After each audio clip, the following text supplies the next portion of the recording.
قیوم صاحب یہ اب معاملے سارے سپریم کورٹ میں آ گئے ہیں. سپریم کورٹ بار کی شاید پٹیشن تھی, اس پر یہ ساری چیزیں شروع ہوئی ہیں. پھر سندھ ہاؤس والا معاملہ بھی آ گیا. تو آج تو ہمیں ایک مختصر سا ہمارے ناظرین کو بتائیں آج پروسیڈنگ تھی کیا, اور بعد میں ہم سے یہ بھی پوچھیں گے کہ کورٹ کا موڈ کیا نظر آ رہا ہے. اچھا, پہلے تو دو تین چیزیں سمجھنے کی ضرورت ہے نا آپ کو. ایک تو کل سندھ کا جو واقعہ ہوا تھا, سندھ ہاؤس پہ جو حملہ ہوا, اس حوالے سے اب اس سے پہلے سپریم کورٹ بار ایسوسی ایشن نے ایک کانسٹیٹیوشن پٹیشن 184(3) کے نیچے عوامی مفاد عامہ میں وہ داخل کر رکھی ہے, اور اس کی 5-6 استدعا ہیں. ایک تو یہ ہے کہ جو اسٹیٹ فنکشنریز ہیں ان کو کوئی بھی انکانسٹیٹیوشنل کام کرنے سے روکا جائے. پھر دوسری جو ہے وہ یہ ہے کہ ارکان پارلیمنٹ جو عدم اعتماد کا سیشن جب کال ہو تو بلا رکاوٹ ان کو وہاں پہ موجودگی یقینی بنانے کا کیا جائے, یعنی کہ ان کے اسمبلی میں پہنچنے میں رکاوٹ نہ ڈالی جائے. اور ایسے عوامی اجتماعات جس سے رکاوٹ ڈالنے کا خدشہ ہو وہ اس کی اجازت نہ دی جائے.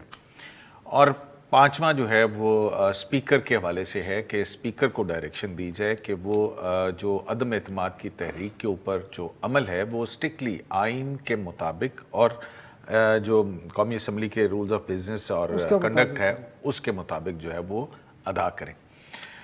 تو یہ بنیادی طور پہ ان کی 5 پریئرز ہیں. اور دوسرا یہ بھی ہے کہ کوئی بھی ایسا کام نہ کیا جائے کہ جس سے عدالت جو اسمبلی میں ارکان اسمبلی کو نہ جانے دیا جائے, کسی کو گرفتار کر لیا جائے یا کسی کو ڈیٹین کر دیا جائے.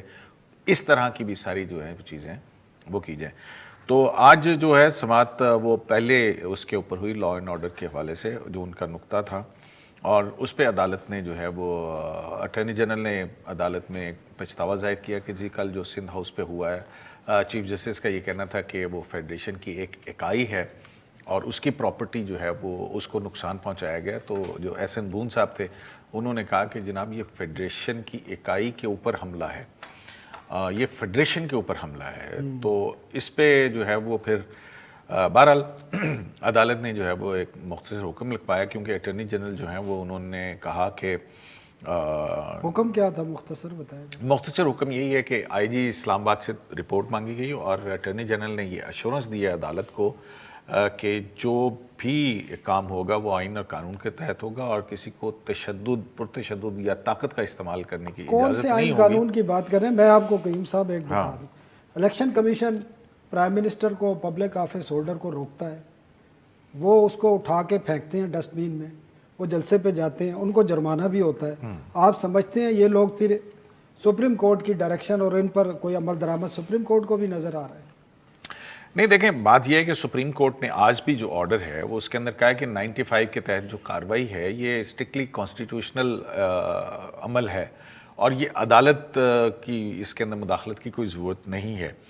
لیکن جو دوسری فنڈامنٹل رائٹس کی انفورسمنٹ کے حوالے سے ہے, اس میں آج جو ایک اہم بات ہوئی وہ یہ کہ چیف جسٹس نے اٹارنی جنرل سے کہا کہ آپ 63A کے حوالے سے کوئی ریفرنس وغیرہ لا رہے ہیں, کیونکہ اخبار میں میں نے پڑھا ہے.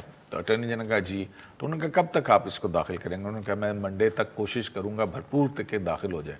تو اس پہ پھر عدالت نے کہا کہ ٹھیک ہے کہ ہم اس کو بھی سپریم کورٹ بار کی جو یہ پٹیشن ہے اس کے ساتھ ہی سن لیتے ہیں. گو کہ انہوں نے کہا کہ جی ایک الگ معاملہ ہے. لیکن جیسے منیب اختر نے کہا کہ انہوں نے بھی اسپیکر کے حوالے سے بات کی اور 63A کے اندر بھی اسپیکر کا کردار ہے, تو بہتر نہیں ہوگا کہ اس کو اکٹھا ہی سن لیا جائے. لیکن اٹارنی جنرل نے کہا کہ نہیں جی وہ ایک علیحدہ معاملہ ہے. لیکن عدالت نے کہا کہ سپریم کورٹ بار کو بھی ہم اس بارے میں سن لیں گے. تو اب یہ دیکھتے ہیں کہ کیا اس کے اوپر عدالت کرتی ہے. لیکن عدالت کا یہ ضرور تھا کہنا کہ ہم جو عدالتی کارروائی ہے یا جو عدالت جو ہے وہ اس میں اگر انٹرفیئر کر رہی ہے تو اس کو وہ اس لیے نہیں کہ پروسیس جو ہے اس کو مفلوج کر دیا جائے.